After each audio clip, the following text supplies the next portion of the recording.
Hey friends, welcome to today's video. Today we are talking about how to achieve a believable glow.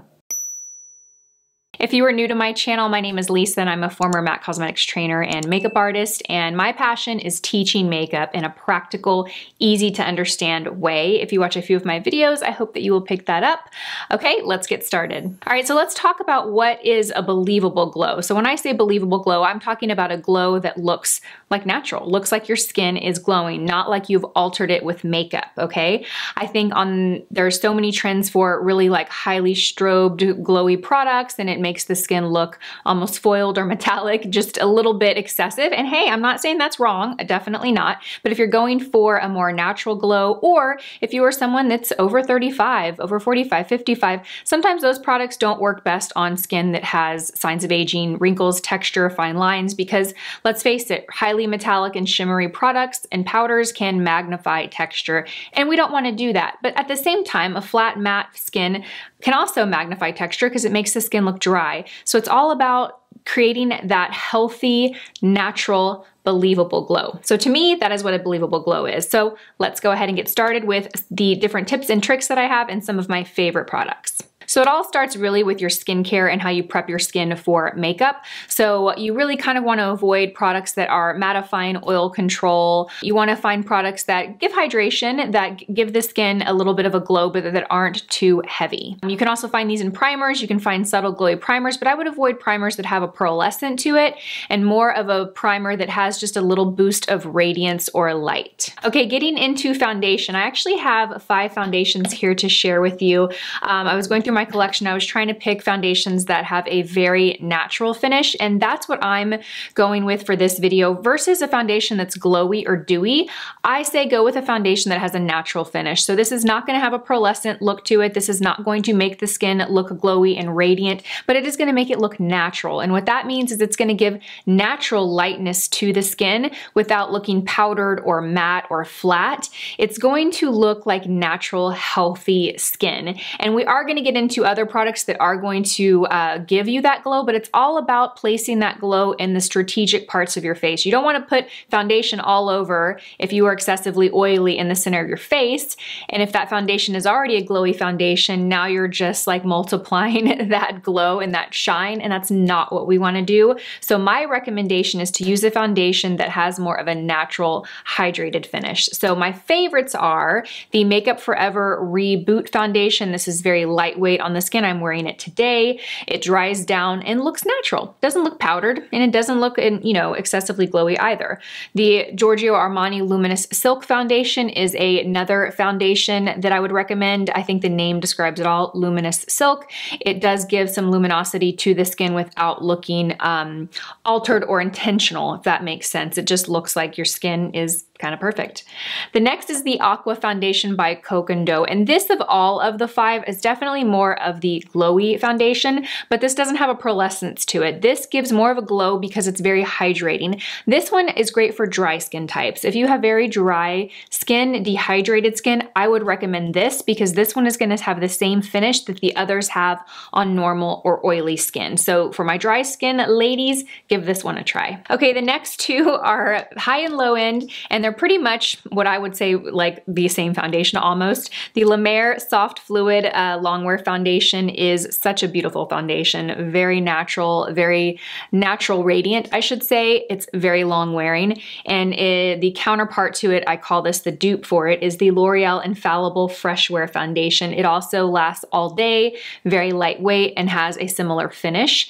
If you're a bit drier, these are gonna look more matte on you. So again, I wanna preface that. If you're very, very dry, go with a Coke & Dough. Okay, so after you've applied your foundation, let's talk about setting your foundation with powder. Now, I would avoid matte powders. I would avoid translucent powders that totally eliminate all shine and dimension on the face and just make the face look powdered and flat.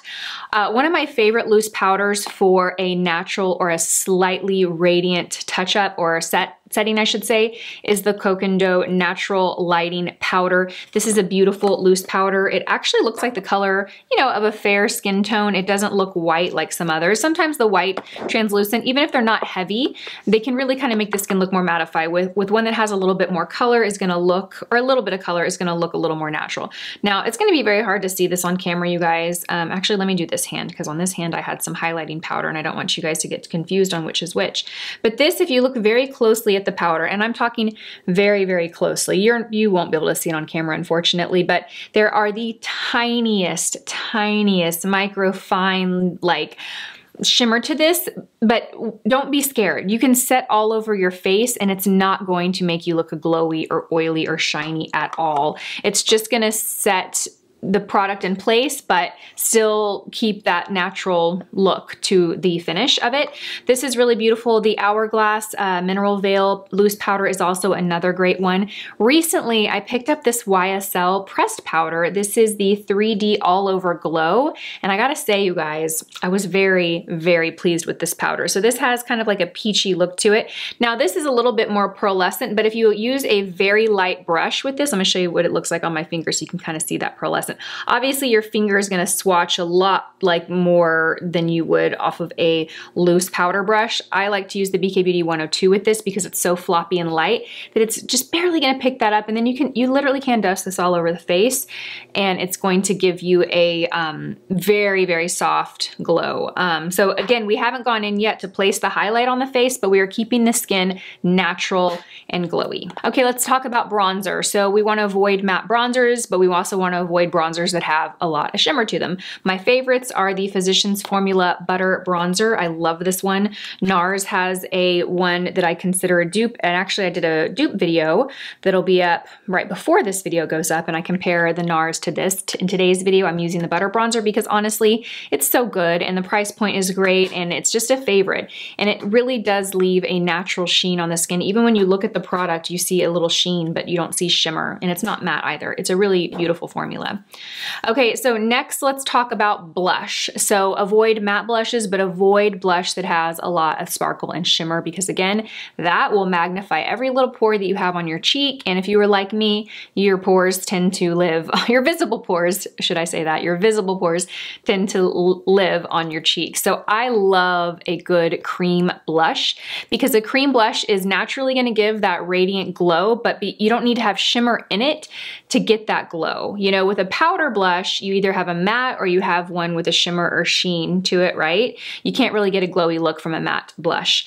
The cream doesn't have to have shimmer or sheen to it. You know, it doesn't have to have a pearlescent particle inside of it, but it's still gonna give a glow because of the texture of it. And that makes the skin look, like just beautiful. One of my favorite cream blushes, and it's a pricey one, but I just love it, is the Clé de Peau cream blush. I have the shade 2 and then I have the shade 4. 4 is my favorite. Okay, so now let's talk about going and adding that highlight on the face, which is more of that glow that you might be thinking of. So we've got the skin all prepped. Okay, we've got our foundation, our setting powder, our bronzer, and our blush on. Our skin does not look matte, it looks natural, but we still haven't placed that intentional glow or highlight to the face, and that's what we're gonna do next.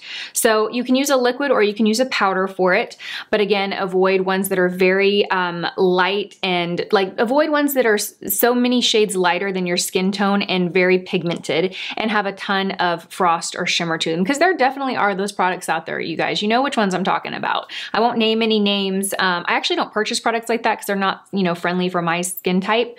But you know, I definitely used those products when I was younger, and I think that they look beautiful for a certain look. But if you're going for, like I said, you want to make people think like my natural skin looks like this and not like, oh wow, her makeup looks great. That's what I say. This is like the tutorial for like, you walk into a room and everyone's like, wow, her skin looks amazing, not wow, her makeup looks amazing. There's a difference. You know what I'm talking about? I think you know what I'm talking about. So one of my favorite powders for that happens to be the Charlotte Tilbury Highlighting Powder, and it comes in, you can get it in the little Film Star Bronze and Glow palette. I have it in this Instant Look of a Love palette, and I have a little one right here. This is a beautiful highlight. It is very versatile. You can apply this with a light brush on the skin and get you definitely see the highlight, but it is much more subtle compared to the really frosty shadows out there. Now, placement is also important. You want to avoid areas that have a lot of texture. So if you happen to have a lot of, large visible pores on your cheeks, I would avoid that.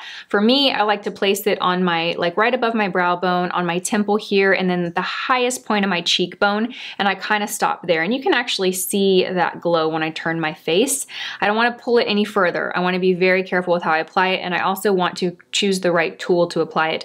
Don't apply it with a dense brush. Don't apply it with a sponge. Apply it with a light, fluffy brush. I love the BK Beauty 108 brush. A fan brush is also a really nice tool. You can even use a small eyeshadow brush that's like our 201. I won't use this one because it has eyeshadow on it, but something light and fluffy, okay? Avoid more dense, smaller packed brushes like that, because it's just gonna pick up less product and apply it. So I apply it there. I also apply it right there on the tip of my nose, maybe a little bit on my chin, and then I apply it in the inner corners of my eye, and then I'll blend it and soften it with my finger. So that just gives the look of like a light shining on your face, and it is hitting those high planes of the face, lightening the face, brightening the face, but not looking obvious. You know what I mean? Again, wow, her skin looks radiant, not wow, her makeup looks good. You know, do you see the difference? I know I keep going back to that, but I feel like that is the best way to describe the difference between a believable glow and just like, a really beautiful painted face. You know what I mean? I hope you found these tips helpful. I'm gonna talk over our lawn service today. I will have all the products listed and linked in the description box below. If you enjoyed this video, please give it a thumbs up. Let me know in the comment section below one thing that you learned, whether it's a tip or a trick or a new way of doing things or a product recommendation. I love hearing from you guys. I appreciate your time that you spend with me on my channel so much. Thank you. And I will see you guys in my next video. Bye guys.